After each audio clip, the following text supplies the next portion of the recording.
मुझे क्षमा कीजिए, मैं 15-20 दिन की कह के गया था, महीना लग गया, महाराज मुझे माफ़ करना। अब वो महात्मा उसके मुंह तरफ देखा, भगत उसके मुख की तरफ देख रहा है। बात क्या बोल रहे हो आप क्या कह रहे हो? ये पोटली कहाँ से ले आए, ये सामान कहाँ से लाए हो, ये क्या? उसने बताया जी मैं घर से आया हूँ अपने वहाँ से। अब वो समझ में पा रहा, काफ़ी देर में समझ में आई वृद्ध का, अरे तू अपने घर से आया है? कि हाँ जी मैं तो आज आया हूँ, उस दिन का गया हुआ।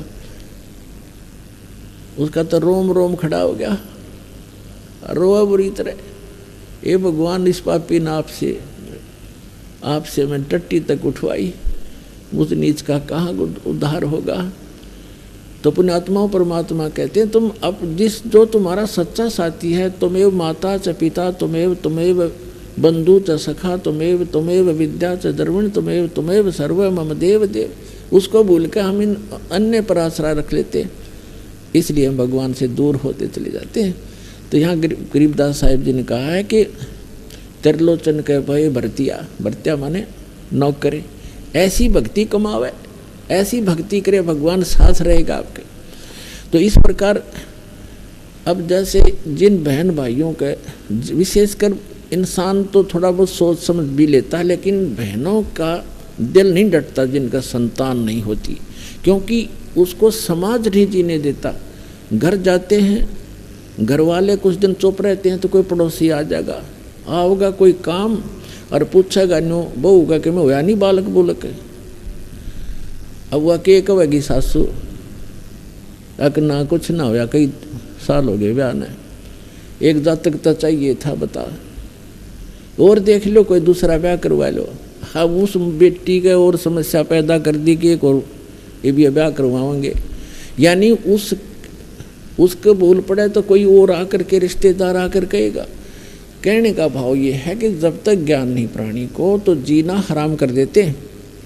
आदमी तो बाहर रहता है, कभी कभी सुनता है ये बातें, टाल जाता है, मन समझा लेता है, लेकिन उस बहन के बस की बात नहीं। अंत में वह इतनी दुखी हो जाती है। और यदि संतान तो भगवान ने देनी है, रो ले चाहे पीट ले, और नहीं भाग में है तो कति नहीं मिला, चाहे 6 ब्याह करवा ले। एक संतान की भी देखे हम लड़के को मैं तो ज़्यादा देते हैं। दास जूनियर इंजीनियर था, सेवा करता था जब नौकरी इसमें हरियाणा गवर्नमेंट की जूनियर इंजीनियर की, तो उस समय एक कॉन्ट्रैक्टर था ठेकेदार, वो उस समय लगभग 55 वर्ष की आयु थी उस आदमी की, 55 से भी ऊपर होगा, और उसके 4 लड़कियां थी, लड़का कोई नहीं था, और चारों लड़कियों का विवाह कर रखा, पोते पोतियाँ लाओ, दोते दोतियाँ ला हो रहा, पुत्र नहीं। तो उसकी पत्नी को किसी ने कह दिया कि तू अपनी बहन का ब्याह करवा दे, इसका पुत्र हो जाएगा। उसने अपनी छोटी बहन से उसका विवाह करवा दिया। उसके कट्ठिए 2 छोरी हुई, 2 लड़की हुई कट्ठिए जुड़वा। वो खुद बतावा था ने बोला जी भाग बिना ना मिला कदी, मैंने तो उसका जब ऑपरेशन करवा दिया, फैमिली प्लानिंग का पीछा छुटवा हो रहा ब्याह, तो भाग में है नहीं तो क्यों पंगे में पाँच दे भाई, ये मतलब दुखी करो। वो यहाँ पर जो काम करने का उसको भूल गए। और यदि वो बहन जिसके संतान नहीं हो रही है तो वो अंत समय में इसी तमन्ना में मर जाती है तड़फ के अंदर। और इस काल का इतना गंदा विधान है, अगले जन्म में उसको कुतिया बनाता है। अगले तो संतान ना हुई इसलिए तड़फती हुई मरी है, अब इकट्ठिए 8 पैदा कर ले और पेटा भर ले अपना माँ बन के। अगले जन्म में सूरी बना देगा, अगले 12 इकट्ठे पैदा कर ले टिंडे। तो पुण्यात्माओं इस ज्ञान को आधार बना के जीवो तब जिया जाएगा इस गंदे लोक में। तो परमात्मा का कहने का भाव ये है कि परमात्मा ने उस विद्याधर और दीपिका को संतान नहीं दी, स्वयं आगे वो हमें लादना नहीं चाहते, हमारा वजन कम करना चाहते, और हम आदत बन गई है और हम लद कर ही ठीक चलते हैं। जैसे गधा न खाली छोड़ दे कूदता चलेगा, और उस पर डायमंड का बोरा धर दे कति सेट होकर चलेगा सीधा। तो हमारी आदत बन गई, हमारे ऊपर ना इतने चारों तरफ से वजन होले हम सेट नहीं हो सकते। लेकिन जब ज्ञान हमें हो जाएगा फिर हमको लादो चाहे मत लादो, हम सीधा चलेंगे, हम हंस हो जाएंगे। तो इस प्रकार जो परमात्मा हमें बताना चाहते हैं, और यदि आपको संतान है, आपका संस्कार है, आपका कोई कर्जा है लेना देना, जैसे एक समय ये सुखदेव ऋषि थे, अब परमात्मा अपने सूक्ष्म वेद में हमें ज्ञान देते हैं। सुखदेव ने 84 भुगती बना पजावे खरवो, तेरी क्या बुनियाद पुरानी, तू पेंडा पंथ पकड़वो। सुखदेव ने 84 भुगती बना पजावे खरवो। सुखदेव ऋषि हुए हैं, 84 लाख योनियों में कष्ट उठाता हुआ गधे की योनि भी उसने भोगा। और गधा जो है, कुम्हार विशेषकर प्रयोग करते हैं गधों को, और पहले पुजावा लगाया करते, जिसको किलन बोलते थे, पुजावे में ईंटें पकाया करते थे। तो गधा वहाँ ईंटों को नीचे से कच्ची ईंटें ले जाता और पुजावे के ऊपर 30-30, 20-20 फुट ऊंचा हो जाता था। वो राख वहीं रख देते थे उपलों की, उसके ऊपर ही लगा लेते थे कुम्हार, उस राख को इधर उधर नहीं ले जाते थे। तो 30-40 फुट ऊपर ले जाता, वहाँ से पक्की तुरंत लाद देते, उसके बोरे पर नीचे छोड़ कर जाता, कमर टूट जाती, और फिर आहार करने के लिए जंगल में जाता है वो गधा। तो परमात्मा कहते हैं सुखदेव ने 84 भुगती बना पजावे खर, खर माने गधा, बना पजावे खर वो, और तेरी क्या बुनियाद पुरानी, तू पेंडा पंथ पकड़े वो। तेरी क्या औकात है भले आदमी, तू वो साधना पकड़, वो पेंडा माने मार्ग, वो साधना कर जिससे तेरा यु जन्म और मरण 84 लाख योनियों का झंझट छूट जाए। जब सुखदेव ऋषि का जन्म हुआ, ये 12 वर्ष माँ के गर्भ में रहे, और माँ के गर्भ में 3 महीने के बाद बच्चे को, वैसे तो 2 महीने के बाद बच्चा गर्भ में बॉडी में प्रवेश होता है। उस 3 महीना का होने के बाद उसको अपनी सारी जानकारी चेतना होती है। मैं कौन था, कहाँ था, क्या क्या दुख मैंने भोगे, अब मेरा उद्देश्य क्या है, कितने अच्छे संस्कारों से मुझे मनुष्य जीवन मिला है। तो उस समय वो यही सोचता है किसी प्रकार एक बार मैं इस गर्भ से बाहर जाऊं, और जो ही समझने योग्य होऊंगा भगवान की भक्ति करूंगा, परम संत की खोज करूंगा और सतभक्ति किया करूंगा। यहाँ का कोई संसार का सुख में संग्रह नहीं करूंगा, सुख संपत्ति। लेकिन बाहर आते ही ये तीनों गुण, रजगुण ब्रह्मा, सतगुण विष्णु, तमगुण शिव जी का जो प्रभाव है, ये इसको अचेत कर देता है। कोई चेतना पूर्व जन्म की नहीं रहती, एक आध को रह जाती है, वो थोड़ी बहुत अधूरी से दूरी सी होती है।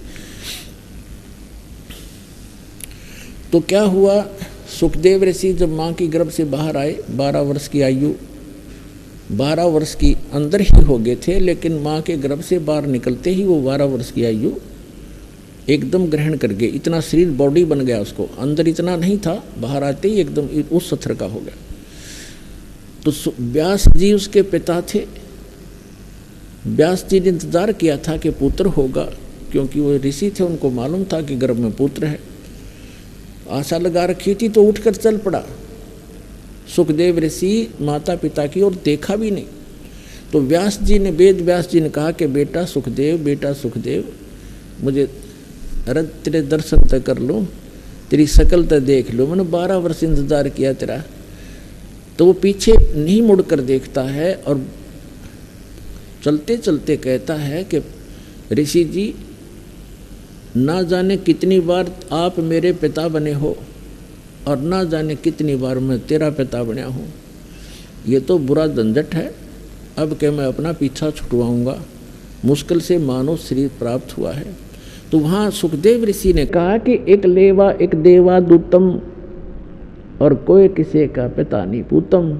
ये तो ऋण संबंध जुड़ा एक ठाठा, अंत में सब 12 बाटा।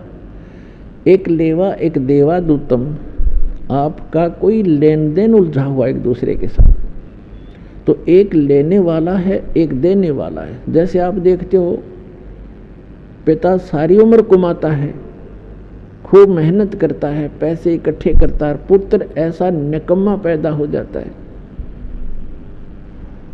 वो उस पैसे को खर्च करता है, शराब पीता है, काम का हाथ नहीं लगाता, पिताजी काम की कार्य के लिए कहता है तो नाराज हो जाता है, लड़ने को दौड़ता है, तो वो क्या है कि उस पिता ने कभी उस पुत्र का कोई कर्ज लेकर दिया नहीं, उसका कोई पैसा मार रखा उसने, वो लेगा अपना पूरा करेगा। और कई ऐसे देखे हैं जैसे लड़की का विवाह कर दिया, खूब शान शौकत में पैसे खूब दान कर दिए, करते ही हैं जैसे करते रहे हैं, और फिर 6 महीने के बाद पुत्री की मृत्यु होगी तो वो दामाद बनकर आया था, वो पिछले जन्म का मांगा था, उसका उधार थी, वो देना पड़ा उसने। तो पुण्यात्माओं, यहाँ इस बात को आप पक्की समझ लेना, ये कोई डूम बाट के गीत नहीं है और कोई स्वार्थवश कोई कथा सुनाई नहीं जा रही है, ये परमार्थ है और यथार्थ ज्ञान है, ये गॉड गिवन स्पिरिचुअल नॉलेज है। इस पर 100% विश्वास करना। और जो भी आपका लेन देन है, कर्ज है, अब जैसे हम अपने तरफ से किसी का कर्ज उतारने की चेष्टा करते हैं तो वो अपने हिसाब से उतरे तो उतरे, ना भी उतरे, और जब हम समर्थ की शरण, कोई सेठ की शरण ले लें और उसको हम अपना दुखड़ा रोते हैं तो वो उसको कहता भी ठीक है, यहाँ मजदूरी कर मेरा, और जिसका कर्जा तू दे दे, ले पैसे दे। जहाँ 20 का कर्जा था उसे एक ने तार दिया और उसे एक का रह गया, और वहाँ तनख्वाह भी अधिक दे रहा है तो जल्दी मेरे से भी क्लियर हो जाएगा। तो हम इस परमपिता की शरण माने के बाद आपका लेन देन जो भी है वो आपका शीघ्र सुलट जाएगा। और जैसे कई बार, अब जैसे आजकल पॉलिसी चल रही है, बहुत से राज्यों में सब्सिडी दे देते हैं 80%, 40-60%। जैसे लोन आपका कर्जा है 1 लाख रुपया, 60,000 माफ़ कर दिए, 40 रह गया। और कुछ ऐसे भी अच्छे राजा होते हैं जो अपनी प्रजा का कर्जा ही माफ़ कर देते हैं कि आगे तुम ठीक चलियो और पिछला कर्जा माफ़, तो हो गया ऋण मुक्त। तो इसी प्रकार ये समर्थ परमात्मा कबीर जी आपके पिछले जो लेन देन सबको माफ़ कर देगा। और आपके जो पुत्र पुत्री आए हैं, पिता बनकर आए हैं, पत्नी बनकर आए हैं, बेटा बेटी बनकर आए हैं, उनके संस्कारों के जो कर्जे हैं वो मालिक माफ़ करके कैंसिल कर देगा, और उनको भी धनी करेगा भक्ति का, उनका भी पूरा अकाउंट कर देगा और आपको बहुत आसानी से सुलझा देगा। तो यहाँ परमात्मा कहते हैं, एक लेवा एक देवा दूतम, और कोई किसी का पिता नहीं पूतम, ये ऋण संबंध जुड़ा एक ठाठा, अंत में सब 12 बाटा। तो कहने का भाव ये है कि जो प्रसंग चल रहा था उसको क्लियर करने के लिए आगे तभी हम चल सकेंगे और आपको इस मार्ग पर तभी रोक सकेंगे जब आपके सारे संशय दूर होंगे। तो इससे लगभग आपका सारा कंसेप्ट क्लियर हो गया होगा कि संतान है कोई बुरा नहीं, वो तो आपका संस्कार उलझा हुआ है, आप ना चाहोगे तो भी होगी होता है, और जिनका संस्कार नहीं है वो चाहेंगे तो भी नहीं होगी। तो हमारा चाहा ना तो होता है और ना ही हमारा किया होता है। यह भी भूल हमारे अभी तक लगी हुई थी कि मैंने मेहनत की तो कोठी बना दी। मेहनत तो मजदूर आपसे घनी करता है। जो एक सेठ है वो तो सारा दिन एक बैठा रहे दुकान पर, मजदूर सारा दिन मेहनत करता है और उसको 100 रुपये मुश्किल से मिलते हैं, 200 रुपये, और वो मनमाना 5,000 का 10,000 का रोजाना अकाउंट करता है। तो मेहनत भी चाहिए, लेकिन केवल मेहनत से बात नहीं बनेगी, परमात्मा साथ होगा तो मेहनत सफल होगी, थोड़े में घना लाभ होगा। जैसे आपको बताया है कि जैसे एक तो हाथ से आटा पीसते हैं चक्की से, और फिर पावर का कनेक्शन हो जा, वह चक्की लगा ली पावर वाली, ना तो हाथ लाना, एक बार बटन दबाना, कट्टा कट मिनटा पीस करे, तो वो पावर से जो काम होगा वो हाथ से मैनुअली थोड़ा होगा। इसलिए जब परमात्मा की पावर का कनेक्शन आपको मिल जाएगा तो आपके जो आम संस्कार हैं वो भी बहुत अच्छी तरह परमात्मा हल्के करके उनको आप ही वहन करेगा। परमात्मा की पावर से सब ठीक हो जाएंगे। तो इसलिए हमने वो पावर मिली नहीं थी। हम इन नकली जितने भी डुप्लीकेट पावर हाउस थे वो ऊपर से तक खूबसूरत ऐसा ही पूरा सारा कुछ सिस्टम दिखा था, लेकिन पीछे उनका कनेक्शन था नहीं। इसलिए जो उनसे पावर उन नकली डुप्लीकेट पावर हाउसों से जिन्होंने लाइट ले रखी थी, कनेक्शन ले रखे थे, उनके घर पर पावर काम करे नहीं थी। तो ये जितने भी नकली पंथ हैं, संत हैं, ये सभी डुप्लीकेट हैं, इनके पास पीछे कनेक्शन नहीं है। उदाहरण के तौर पर जैसे ये राधा स्वामी पंथ आगरा से चला है, उसी से ब्यास में, उसी से धन धन सतगुरु सच्चा सौदा सिरसा में, उसी से जय गुरुदेव पंथ, उसी से जनोद के अंदर एक भिवानी वाला ताराचंद पंथ, उसी से ये ठाकुर जी महाराज, ये सारे उसी से चले हैं। और शिवदयाल जी का कोई गुरु नहीं था, यानी शिवदयाल जी वो मान रहे थे पावर हाउस, और उस पावर हाउस का आगे कनेक्शन चाहिए थर्मल प्लांट तक। तो थर्मल प्लांट से कनेक्शन नहीं है तो पावर हाउस में कितनी सजावट से बना रखे और कितने बढ़िया इंस्ट्रूमेंट रखे हो, वो यूजलेस है।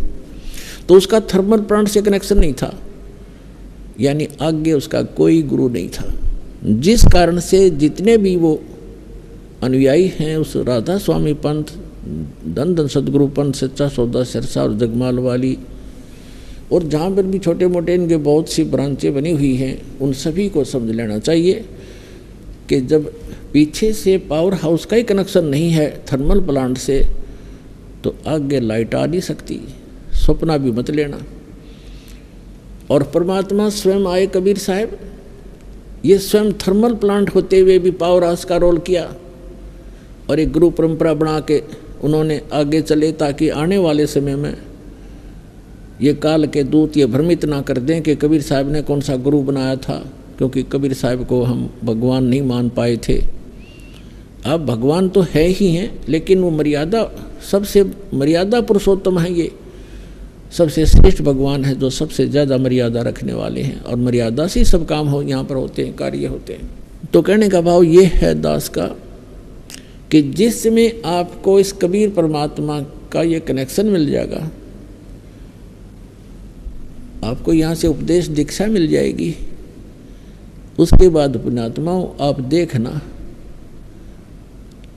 आप सोच भी नहीं सकोगे कि सचमुच हम सुना करते भगवान ऐसा करता है, ऐसा करता है। आप डेली देखा करोगे, अरे आप किसी को बताओगे, आपका यकीन नहीं होगा उसको, अगर झूठ बोला सारी, और आप सारी सच्ची कह भी नहीं पाओगे बताने वाले को, कहीं ये नो सोचा मूर्ख से हो। आपको इतना सुख देगा यो कबीर भगवान, ये सत्कर्म मान लेना। अब आपको इस परमात्मा का लाभ शीघ्र से नहीं मिल पा रहा। कुछ एक तो ऐसे होते हैं, नाम लेकर जाते हैं, दूसरे या तीसरी बार आकर बताते हैं जी मुझे ऐसा लाभ हो गया, ऐसा सुख हो गया, और दूसरे भक्त अभी लग रहे हैं, वो उनको राहत नहीं मिल पा रही। उसके दो कारण होते हैं। एक तो कारण ये होता है, परमात्मा कहते हैं धीरे धीरे रे मना, धीरे सब कुछ होवे, माली सींचे सो घड़ा, ऋतु आए फल होवे।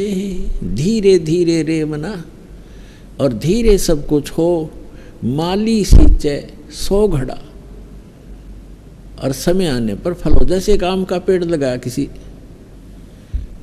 माली, जैसे पौधे लगाते थे बाग में, उसी से आपको समझाना चाहते हैं परमेश्वर कबीर जी कि हे मन, अब धीरे धीरे सारे काम होंगे। जैसे एक माली पौधा लगाता है, छोटा सा पौधा होता आम का, उसमें सैकड़ों घड़े पानी के डालता है, यानी 10 बरस 5 वर्ष, आजकल थोड़े जल्दी हो जाते हैं, 4-5 वर्ष लगा लो, तो पहले 10 वर्ष, लगभग 10-12 वर्ष के बाद आम का फल, पेड़ बड़ा होता था और फिर फल से लदपद हो जाता था, इतना फल लगता था, आप भी खा लेते थे, अचार भी डाल लेते थे, पड़ोसी भी, साथ वाले भी, मोहल्ले वाले भी तोड़ ले जाते थे, रिश्तेदारों को भी रखा करते गठड़ी बांध के, तो भी समाप्त नहीं होते। तो परमात्मा कहते हैं इस भक्ति रूपी आम के पौधे को अब बोया है आपने, बीज बोया है, नाम लिया, इसको समय दो थोड़ा सा, इसको होने दे प्रफुल्लित, बड़ा होने दो, और फिर देखना इतना सुख दे देगा ये मन, ये भगवान का आपका मार्ग, कि आपको कहीं बिना मांगे देगा, आप सोच भी नहीं सकोगे, इतना सुख दे देगा। दूसरा कारण ये बताते हैं कि जैसे एक तो तुरंत आराम हो गया, और एक को महीना, 2 महीने, 6 महीने, वर्ष भी लग जाता है, लेकिन होगा गारंटीड, ये सत्कर मान लेना। अब क्या बताते हैं, जैसे एक रोगी है, दोनों एक ही रोग से ग्रस्त हैं। अब दोनों ही एक रोग से ग्रस्त हैं, दोनों के एक जैसी बीमारी है। अब डॉक्टर एक को कहता भी तेरी तो स्टार्ट है अभी, और वो मनमाने 2 खुराकों से आराम हो जाता है, और दूसरे कहता भी लेट बहुत हो गया, तेरी बीमारी पुरानी हो गई है, समय लगेगा। तो उसको महीने में, 2 महीने में ठीक हो जाएगा। जब कारगर दवाई मिल गई है तो वो महीने, 2 महीने में ठीक हो जाएंगे। तो दूसरा आपको उदाहरण दें कि जैसे एक तो कपड़ा थोड़ा मैला हो, कुर्ता पजामा, तो वो एक ही बार के साबुन लगाने से स्वच्छ हो जाता है। एक ज़्यादा मैला हो गया हो तो उसको 2 बार भी, 3 बार भी लाना पड़ जा, और जब जाकर ड्राई क्लीन भी करनी पड़ जाती है, तब जाकर स्वच्छ होगा। तो हमने युगों युगों से अपने अंतःकरण को मैला मलिन कर रखा है। इसमें बहुत से संस्कार जमा हैं जो वहीं से अंकुरित होते, और फिर ही भगवान की भक्ति मिली है। अब कोई साबुन और तेल मिला है सत्साधना का, अब शुरुआत करे रहो। किसी का तो एक ही बार में ठीक हो जाएगा, किसी का फिर कुछ समय के उपरांत होगा अवश्य।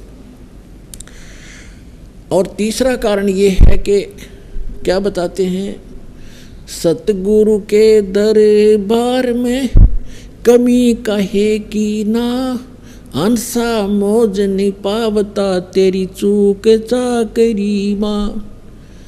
इस सच्चे दरबार में, इस कबीर परमेश्वर के दरबार में, परमात्मा की शरण में किसी भी चीज़ की कमी नहीं।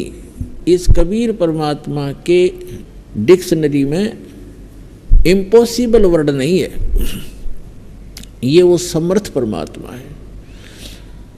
कहते मासा घटे न तिल बधे विद ना लिखे जो लेख, और सच्चा सतगुरु मेट कर ऊपर मारे बेख।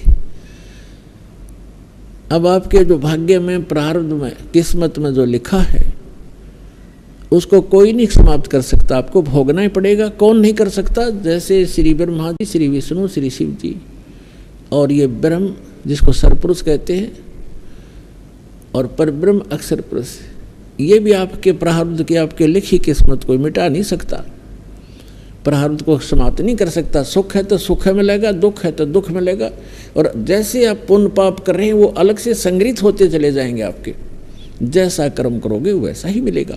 और परम अक्षर ब्रह्म सत्य पुरुष कबीर भगवान की शरण में जब आप आ जाओगे, आपके पाप कर्मों का नाश कर दिया जाएगा, और शुभ शुभ शेष रह जाएंगे, आगे शुभ प्रारंभ हो जाएंगे।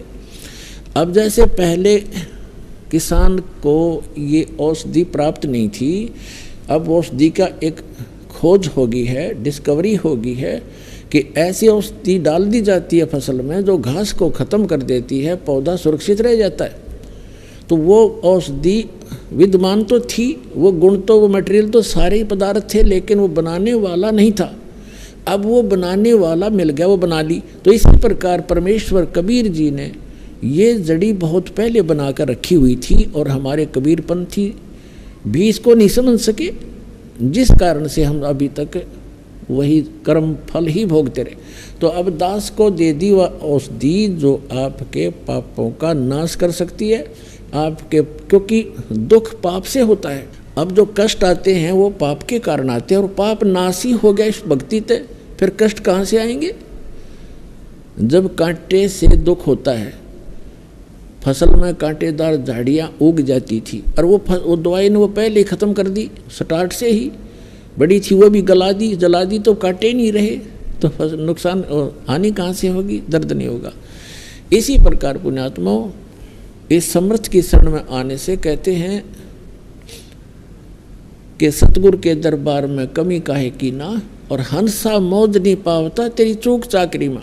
अब कहने का भाव यह है कि यदि आपको लाभ नहीं हो रहा तो आपकी कोई मर्यादा में भंग है, या आपकी श्रद्धा ठीक नहीं बनी, आपकी चाकरी में चूक है, आपकी श्रद्धा या सेवा भक्ति में कोई त्रुटि बनी है। विचार कीजिए, जैसे एक ही खंभे से, एक ही ट्रांसफार्मर से, और 10, 20, 50 घरों को, परिवारों को कनेक्शन मिला हुआ है। अन्य के पंखे चल रहे हैं, मोटर चल रही हैं, कूलर चल रहे हैं और एक का नहीं चल रहा है, तो उसका कोई कनेक्शन लूज हो लिया या कट चुका है किसी कारणों से, उसकी वेरीफाई करो क्यों, किस कारण से कनेक्शन कटा, हमारे घर ये पावर क्यों नहीं आई। और पावर भी पहुंची हुई है तो आपके कोई पंखे या कूलर में डिफेक्ट है, आपकी फिटिंग में डिफेक्ट है, उसको ठीक कराइए। तो इसी प्रकार इस परमात्मा से उपदेश दीक्षा लेने के बाद आप जी मर्यादा जरूर अवश्य निभाएं। कबीर साहब कहते हैं, जब तक हंसा हमरी आना, काल लगे ना तेरा बाणा, पग पग पर यो तक तक मारे, काल अचानक बाना। अब क्या बताते हैं कि यू काल पग पग पर अचानक दुर्घटना कर देता है, कोई हानि कर देता है, जब इसका संस्कार हानि का होता है। और जब हम परमात्मा की शरण में आ जाएंगे और मर्यादा में रहेंगे तो परमात्मा कहते हैं, जब लग हंस हमारी आना, ये पुण्यात्मा, ये हंस हमारा भक्त जब तक हमारी आन माने मर्यादा में, आन कान में हमारी मर्यादा में रहेगा, और तब लग लगे न तेरा बाना। काल को कहते हैं कि हे काल, जब तक मेरा हंस मेरी मर्यादा में है तू अटैक नहीं कर पाएगा। तो हमने मर्यादा को बहुत महत्व देना पड़ेगा, परमात्मा कहते हैं। अब परमात्मा क्या बताते हैं कि जैसे ये मर्यादा आपकी इतनी कंपलसरी है, जो दास आपको नियम बताता है